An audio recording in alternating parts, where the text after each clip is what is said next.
Please rise for the Pledge of Allegiance.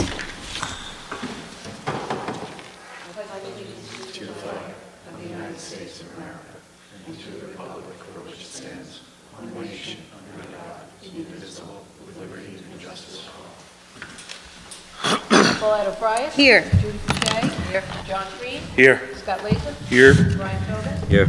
In the event of an emergency, visitors are advised that they may exit this room from the one side door which leads directly to the parking lot. In the event of an emergency, everyone is asked to move away from the building and do not attempt to leave in your automobiles, since this may cause traffic problems and block the emergency. Thank you. We really don't have anything. This is Mr. Scheid's budget hearing and the library and Mrs. MacArthur, so it's all yours. Right?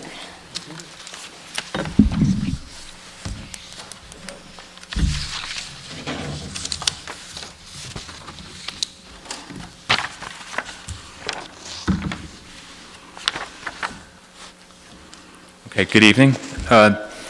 Tonight we just have one budget slide for our proposed 2021-22 budget. I have to say it was fairly difficult, although it's not as difficult as I thought it would be with state aid. State aid wound up coming in at a slight increase, which we're very happy about. The pandemic adjustment from last year is gone. So again, those are all good signs.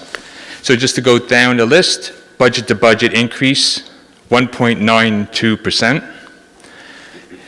Tax levy increase is 1.83, and it's important to note that is under the tax cap, which is, as I've gone over in previous workshops, different calculation based on consumer price index or debt and other factors.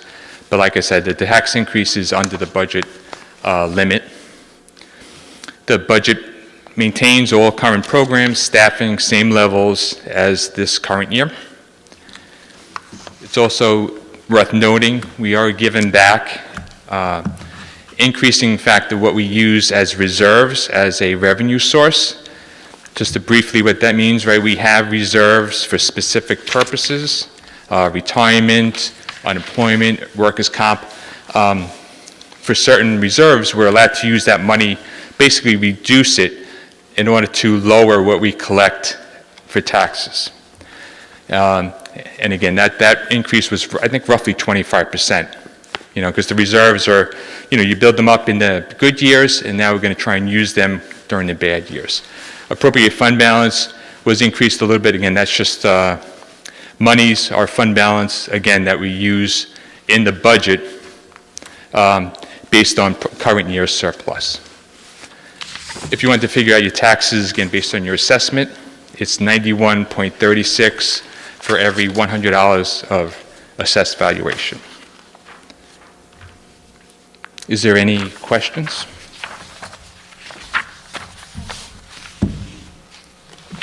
Does anybody know why the state requires us to have this meeting? What's yours?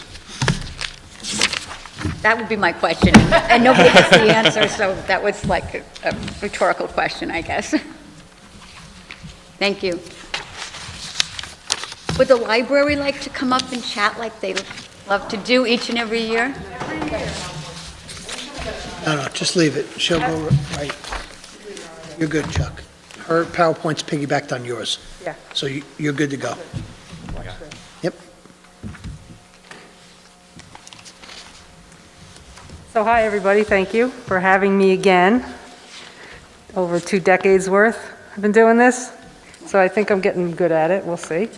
I'm Caroline MacArthur, the director of the Southold Free Library, and I'd like to invite you to watch my little presentation that I put together for the 21-22 budget proposal as approved by the Library Board of Trustees.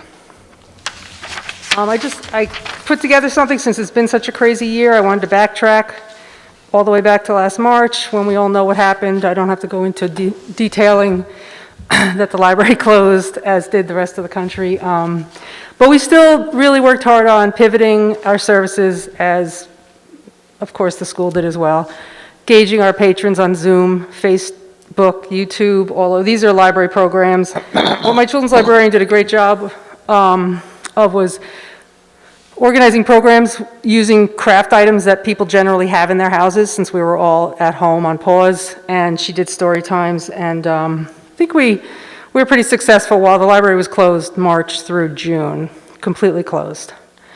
One exciting thing I don't know, you might not know about, is in April of 2020, when there was a huge shortage of PPE for healthcare workers, we were able to temporarily loan our 3D printer to a 3D print farm in Bellport at the Suffolk Cooperative Library System, and be part of printing pieces to make PPE that were distributed, thousands of them throughout the county. So I was really happy we were able to take part in that. And then in June, staff started coming back to work. We didn't reopen in June yet at that time, but as we started to reopen, obviously, safety has been and remains a top priority with our usage of the library. And I wanted to point out the photo on the right. Those bags on top of the bookshelves, those are actually called take and make craft bags, where families can come in. Those are for children. They take a bag, they go home, that's all the materials and instructions to do a craft, or they can also do it online with Miss Dana at a selected time. And I wanted to let everybody know that in December, we had a mitten tree so we opened in July, staff came back, doors were open. We had some limits on usage. Now we really have fewer limitations on usage. But in December, we did a mitten tree. We collected mittens, scarves, hats for people in the community who were really struggling at that time. And these 3 boys had knit all these hats on a knitting loom, and they came in and donated them to the library to give to one of the local organizations. I think they went to Cass, and it was just a really heartwarming moment in a really hard year. So I wanted to highlight those guys. And we also collected a lot of food. We're still doing food collections and distributing that to local organizations and food pantries in the community. We'll continue to do that. And then the picture on the left is just to show that students, teens, this is our new teen area, are coming in, and they're so good, we don't have to tell them. They distance, they wear their masks, but they're really enjoying the library space once again, which is great to see. This is just a photo of our curbside pickup. We're going to continue to do that. These are all bags of materials waiting for people who call in or reserve online, and if they don't want to come into the library, they can just pick up the bag and shoot on home with them. Those are books and DVDs and whatnot. And just a sample of some of the adult programs on Zoom, Facebook Live, etc., which we're still continuing to do. Here's a snapshot of the budget, the 2021 comparison with this year's proposal. Just to backtrack again, the Board of Trustees did not increase the budget in 2021. It was a flat budget, so this year they did approve a 1.83% increase, which is well under the tax cap when you factor in. And that is a increase goes from $35.22 per 1,000 assessed up to $35.86 per 1,000 assessed. So it's actually an increase of 64 cents per 1,000. So on the proposition, so the left side is a very basic breakdown of the budget, and there's a more detailed one that you have in your packet. On the right, it delineates the tax levy for the operating budget at $935,298. That's the general operating budget to run the library. Added to that in our tax levy is $168,000 for the year. There was a 5-year loan taken out for the renovation, so that's actually part of our tax levy. It's not a separate bond, obviously. So the overall tax levy that the board has approved is $1,103,298. That's what people will be voting on May 18th. And I'm happy to answer any questions. The 168 isn't reflected on the left because there's no general operating expense offset, so it has to be separated out. That's why it's written that way, which it could be a little confusing, but I'm happy to explain it. So if you haven't been there, so this is the renovation that loan payment is helping to pay off.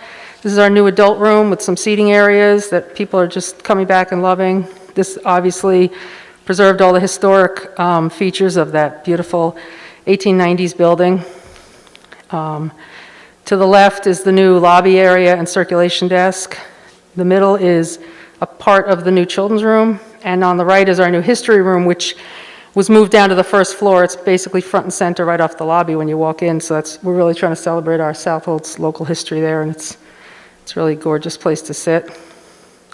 This is the teen area. You saw the one photo with the kids in it in a prior slide, and there's a glassed-in teen room, which was cram-packed with kids before the pandemic hit, and now they're starting to come back, but we don't have as much gaming or...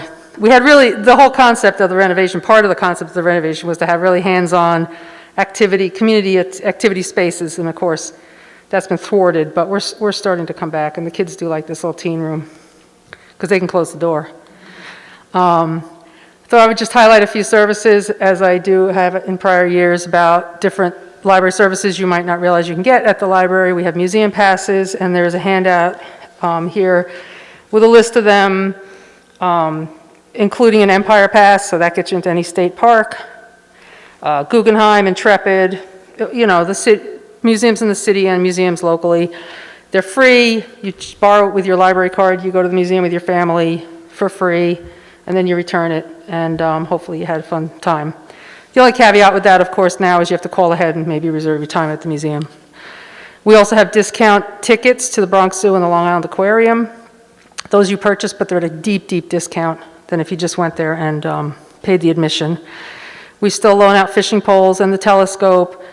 We have a huge, huge collection of downloadable books, audiobooks, databases. I highlighted the Libby app, because if you go to the App Store and download the Libby app, you can very easily download books and audiobooks through that app. It's very, very popular, obviously more so in the past year than ever before, but it always has been.